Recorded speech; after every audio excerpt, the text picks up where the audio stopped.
Well, that's it. It's the end of the day, and it's been an interesting day, and a big thanks to Rubi. They come out and gave me some tips on how to cut porcelain paving. Take a look at this video. In the meantime, let's have a cold one. So yeah, we're on our project this morning. I had a bit of a problem with this cut around this tray, and because of tension in the porcelain, and I'm not quite sure whether it was the blade or whether it was the porcelain, it cracked. Remarked it now. We've got the Rubi rep today, who's going to show me how we get over the problems of tension in porcelain. You saw this would defy sort of physics in some respect. This is a porcelain product. It's been fired and manufactured and hydraulically pressed and what have you. And when we talk about tension, what we need to do is, if you have a look down that piece there, you can see how that's bent. Okay?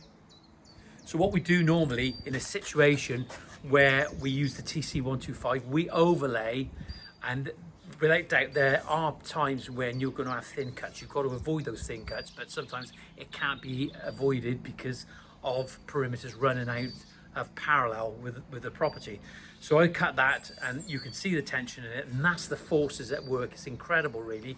So what I normally do is we overlay, we bed in, leave it a couple of days, leave it set, and then the mortar holds the porcelain in place. Just have a little look at that again, and you can actually see the shape of that now. It's incredible. So to get over the actual tension that's caused, our rep's gonna show us what we're gonna do this morning.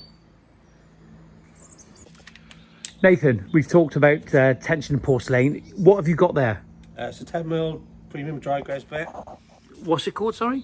10mm, yeah. Obviously the size, a premium dry graze drill bit. Right, okay. And what are we going to do with that now?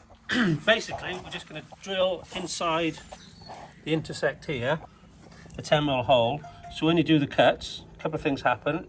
It takes the tension out of the cut, but also when you come into this edge, it gives it a slight radius on the corner, okay, rather than have it sharp at 90 degrees. And that helps? Yes, because if it's sharp at 90 degrees, the tile wants to go off that way or go off that way. Right. But giving that little bit of curve in that corner gives a strength to the cut. So really, you've got to understand the physics of the product you're working with, but also have the right tools. Yeah, and it's not just necessary to make the cut successful, you know, rather than have it ping off. Once it's laid as well, you've got the extra strength in that joint, because you can cut a tile, lay it, and all seems good. A couple of weeks later, the hairline crack's gone on, and that's, right. I've seen that happen, and especially around houses and L-shaped cuts or intersects like there, the tile just naturally wants to carry on. So, and that's just a characteristic of the porcelain, and isn't you can think you've done the best cut in the world, and then you get a call back a couple of months' time. You've got to do it again, lift the tile. Let's have a look then, see what we can do now.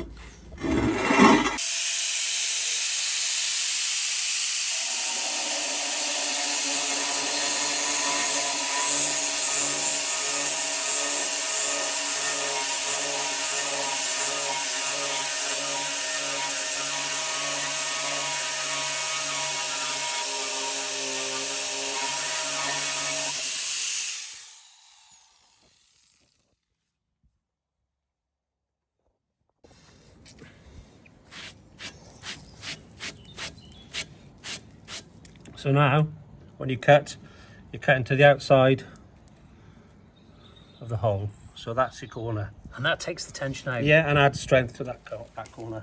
Right. And we got this other one to do here now, yeah? Yep.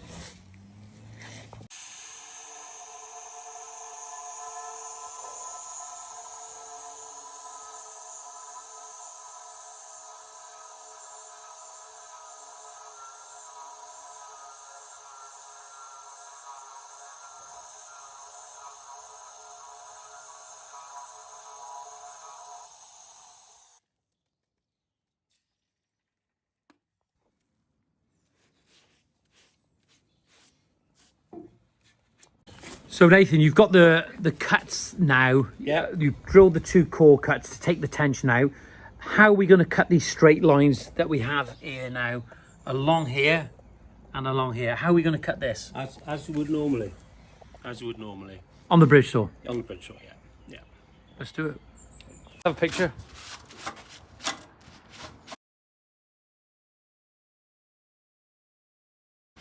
Nice smile.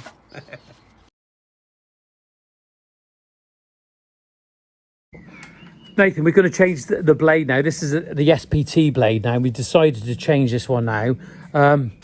Bit of dust. Yeah, a little bit of... Yeah, but it can't be helped. It's doing a job, isn't it? It is. And- There's need cleaning out. Whenever you change your blade, just give it a good chance to give it a clean out.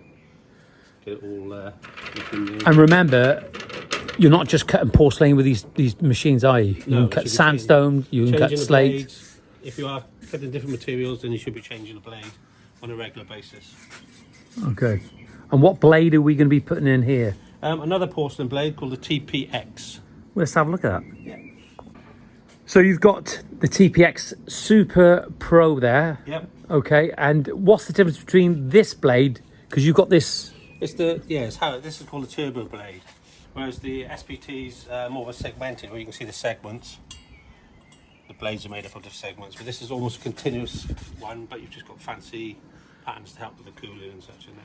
Right. Okay. And good blade. Yeah, good blade. Good Yeah. blade. Maintenance with this as well. Yeah, same with any blade. Maintenance. Clean it through. Block, clean Yeah. it, yeah. And it's always good to have the Rubi cleaning block as well, really, rather than Ruby because cleaning people block, always yeah. think that sandstone is There's different types of sandstone, there's different compositions, different hardnesses, and you can. I have actually tried to sharpen a blade with some Indian sandstone, and it's actually had a detrimental effect. right. So It's not a catch-all sandstone. It's not a magic catch-all. Yeah. All different. thank you. John, this might be of interest to you. I know it's one of your foibles. When you take the blade out of the packaging, you seem to think, oh, that's the way it should go on, because you've got a Right. pretty picture. Flip it around, you'll have the arrow on the blade. Same with your grinder blades, there's a directional arrow on all of them. Make sure they line up with the directional arrow on the machine. It's easily done, though, isn't it? Yeah, you see it quite a lot. Because we're not aware of it when we go and buy these blades. No one really says to us, "Make sure you put it the right way around." And sometimes the way they're packaged is without thinking, you think that's the way it goes on. Okay. It does catch a lot of people out. And what's the effect of putting the blade wrong way around? It'll start to wear very quickly. It'll cut out square. Yeah. It's just. It's not designed to go that way. They are designed. They put them on it for a reason. They make them for a reason to go one direction. So it's basically like doing just pushing it the wrong way. It's just going to cause problems. Struggling. Yeah, it's going to struggle.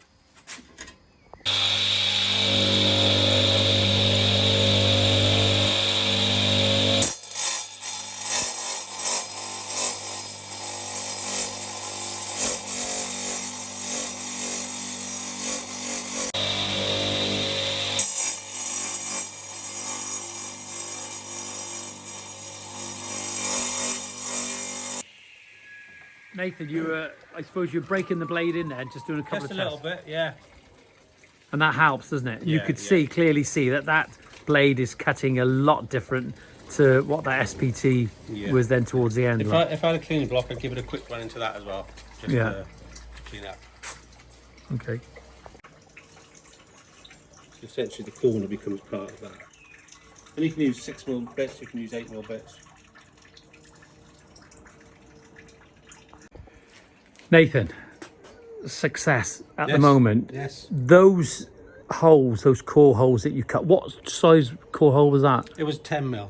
10 mil. You can use an 8mm. It's just giving that little bit of curve. Let's have a little look now, because I struggled for a little while.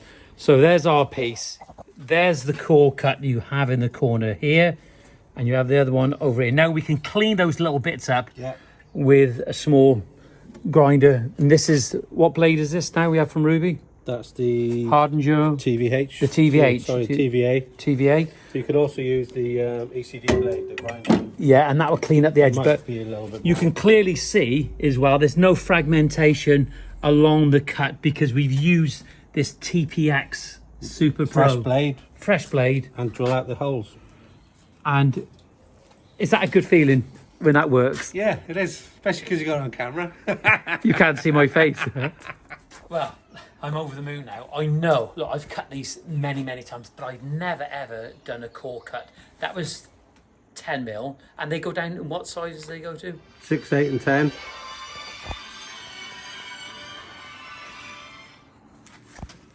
I'm over the moon. Seriously, there's nothing worse for a contractor when you get into a stage in your project and you want to get done. That's the last cut really that I've got to do, the last difficult cut. And what we've done, we've got that core cut. We used a 10mm, didn't we? Yeah. 10mm. Is 10mm the more suitable size, or are there? We recommend 10mm or 8mm. It'll all come down to the finish as well, because obviously the larger the radius of the drill bit, the larger the more noticeable curve you'll have in the cut. If you put it up against like a square manhole, you might want to try it with a smaller diameter to reduce the curve in it, you know. I gotta say, I've seen you cut those core cuts many times in the past, and I had a lot of doubt about it, to be honest, and I did. But I can see that works. I can clean that up now, nice and smart, so it fits around the manhole, as long as I've got the measurements right. But I'll get that bedded in today, and I'll be able to show our viewers what it looks like and how it's succeeded. But that's given me loads of confidence now for the future now, Nate. But one thing I've got to say is I'm going to need some core cutters now. If you no, that's brilliant, mate. Honest, I'm over the moon. Well, there we are, Nathan. Many thanks. Really appreciate your help and your advice on how to use those core cutters to take the tension out of the porcelain.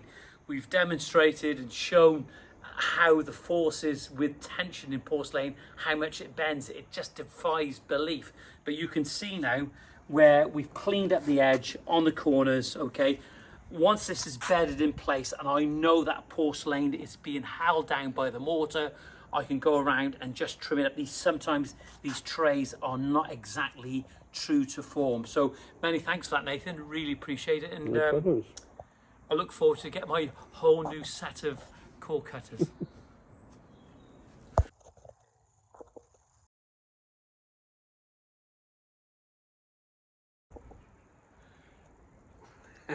It's been a successful day. It's been emotional. Yeah, to say the least. No, thank you very much. Really appreciate it. John. Can I just say something? Just give us a hug. Kutch, as we say in Wales here, is that, do you know, that really took the pressure off me. Good. That's made a massive... Now I actually look like a professional in front of my customer.